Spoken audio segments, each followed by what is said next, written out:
Hi, you guys. This is Peggy again over here at Jean Lee Dolls Workshop, or we're kind of going towards the name Colorful Waldorf because Jean Lee Dolls was Peggy, myself, and my two sisters. Well, my two sisters have got other adventures that they're on now, so now it's pretty much just me. So you're going to be hearing a lot more of Colorful Waldorf. So here's what we're doing today. I got a request on my YouTube channel. Thank you very much, by the way, for how to make ears for a Waldorf doll. And you guys will probably recognize this doll, or maybe you won't. I used her on several of my videos showing how to tie the head and stuff like that. But today she's going to be my model for how to make ears.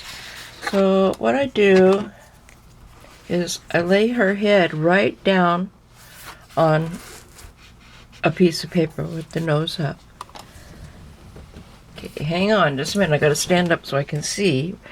And I hold my pencil straight up and down to the side of her head, and I go right down from the eye, straight down, because the top of the ear is right at the top of the eye.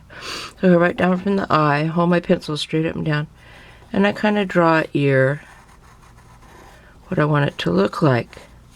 And you want it to be a little bit bigger because you're going to turn it. You're going to turn it right side out after you sew it. Okay, there we go. We got like the ear shape. This is where the fun part comes in. This part right here, from here to here, this is the part where it's going to be sewn right next to the doll's head, right in here. So you really want to keep this area, this span, as close to that size as you can, unless you're going to do an ear that's going to be, you know, like you want to do a big elf ear, something like that. If you're going to make her an ear like that, then you want to make it a little bit bigger so it supports the weight of all of this extra fabric that's going to be up here. But today, for these purposes, we're going to do a smaller ear. It's going to be about that size. So then what you do is you cut that out, and that's what I've done here, is I cut that ear out, the first one that I do. I turn this over so we don't get confused. And I actually added this little tab on here, because this is the part that's going to fold over and go up inside the ear as I stitch it to the doll's head. So that's kind of what it's going to look like that. Okay, so then I put it on my fabric. I always keep my scraps of fabric. First place, I keep these scraps because this fabric is really expensive to buy. And then I always have little tiny pieces for, if I want to cover up like these stitches on the top of the head because the doll's going to be bald, or going to have like partial hairlines, or if I want to make ears, or you know, there'll be other little smaller dolls. I can make smaller dolls with pieces of fabric this size. So I always save my scraps of this kind of doll skin fabric. So I traced around, and I made sure that the grain is going up and down on the ear. So the stretch is going this way. Now if you want a long and skinny ear, then you turn it this way, because as you turn it, it's going to go that way. The stretch is going to go this way, I mean. If you lay the ear with the grain, then the ear will be a more natural up and down. Okay, so I traced two of them, and I traced them on way far away from each other, because when you get ready to sew them, what you do is you sew on your tracing line like that. Then you have something to hang on to as you're moving it through your sewing machine. If you try to cut it right on your line, or cut your seam allowance first and then sew it. You don't have anything to hang on to as you're trying to pull it through your needle under your pressure foot. So I always use a plenty big around piece of fabric. Plenty big around. That kind of sound funny, didn't it? Anyway, so now we have that part. Now here's the ear after it's sewn, and I cut it out. You see, I kind of went out of my lines a little bit when I sewed, but oh well. This has a lot of forgiveness. So then I use my trusty dusty hemostats that I got from the tackle shop. And one of the people from the YouTube channel said that they're really inexpensive on eBay as well. I haven't looked on eBay because I know that I can get them right here in town at the fishing store. So you see how I did that? Just stuck them in there and tighten them down and open that up a little bit. So you got that big seam in there, and it's going to kind of help and fill that ear out a little bit. So it's going to look kind of fat because it's got that big seam in it. Now, if you want to do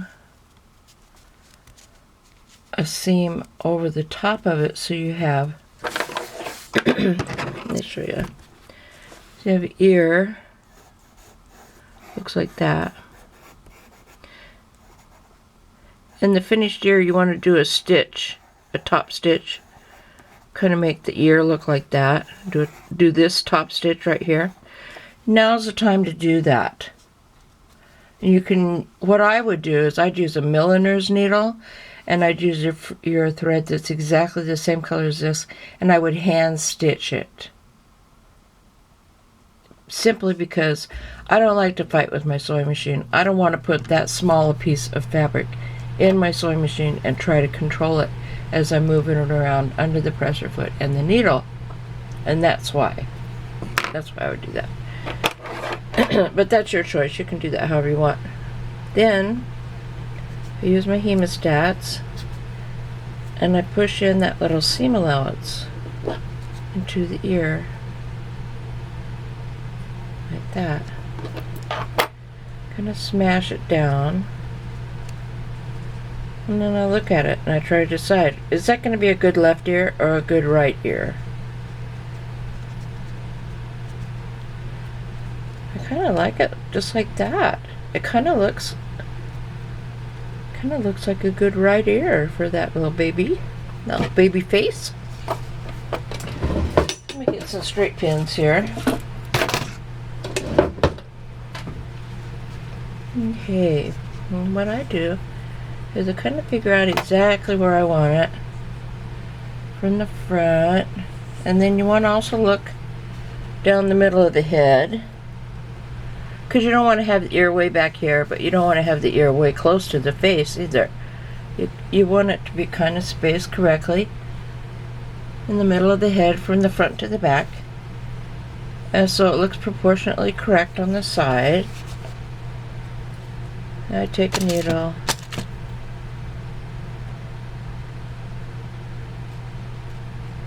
stick it in there, in the front and in the back, like that. And I do the same thing with the ear on the other side. And then I adjust them. I might move them up or I might move them down, one or the other, so that it looks reasonable, so the ear actually looks like it belongs where you placed it. Like that. Then I use a milliner's needle. I have talked about milliner's needles previously in my other videos about they are a needle that the eye of the needle is exactly the same dimension, same around. The length of the needle is the same all the way from the point clear to the top of the eye. Here's the needle.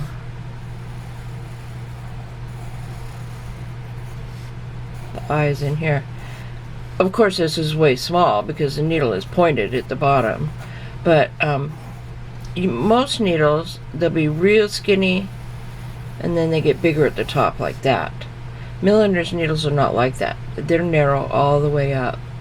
And so they're a lot easier to use. They don't leave near as big a hole in the fabric.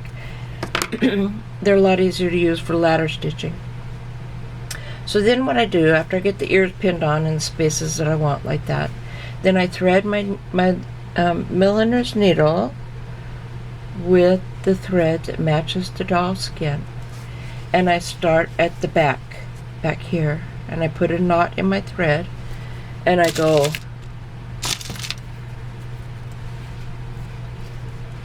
right in here, start right there. You see, watch, because the inside of that ear is hollow, it'll hide that knot. The knot of your thread will be right inside that ear. And then I ladder stitch. Let me get that out of there so I don't poke myself.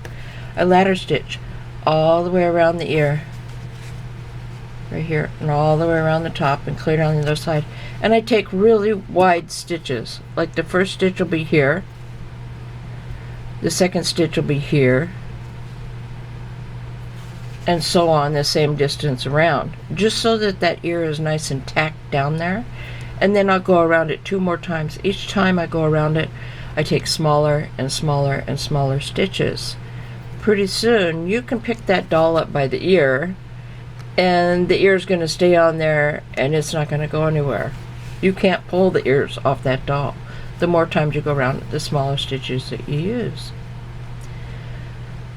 There you go. That's how you do it. That's how you put ears on a cloth doll. And I would do the same tutorial for any doll, whether it was Waldorf or just a regular cloth doll or a primitive doll or whatever. Now, I don't know if you have seen a tutorial for doing a ladder stitch. I'll quickly draw one. Here is the ear. Here's the side of the head. You come out here. Then you come out this way, then you go across and go in right here, and then you come out up here. Let me erase this one. You run your needle in between them, you set your needle inside the ear, you come out here, you go across here, and then you go, is that right? Oh. In, out, yes, and then you go in here and out here, and then out here and in here. So basically what you're going to want your stitch to look like, here's the ear, here's the head. You're going to want your stitch to look like this all the way around it. And then as you pull that thread tight, as you pull it, these stitches, these 2 pieces of fabric are going to pull together really nice and tight. You won't be able to see these stitches. The stitches will disappear. So you want to make them look like a ladder, and then pull them nice and tight as you make them smaller and smaller as you go around. It takes a little bit of practice, but I'm telling you, I promise you, if I can do it, you can do it. Just don't give up. Do not give up. Keep going, keep going, keep going. It'll be okay. I wish every child could have a Waldorf doll. Every child. Any mama that wants to make one can make one. It is totally possible. Just don't give up. Keep going, keep trying. And please leave me a comment right down there below the video. Leave me a comment. Let me know how I can help you. I want to work with you guys. I cannot, it makes me sick to see the prices that people are charging. Buyers have they've driven the prices up so high on Waldorf dolls that only rich families are able to afford to have them for their children, and that's not fair. It's not right. It just really bothers me, and it has bothered me since I started making them. I started writing my adventure with making Waldorf dolls on my website. It's called colorfulwaldorf.com, if you want to go on there, you can read it. And I'm going to start putting posts pretty regularly about my travels and my adventures with my doll making business and how it's happened and how I've come to be where I am right now.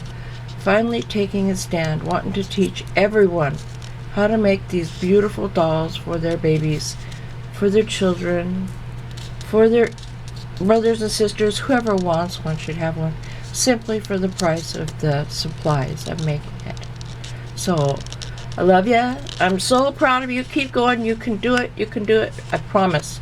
You can do it. Okay. Oh, by the way, happy Valentine's Day. I hope you had the best day. Thanks for coming by.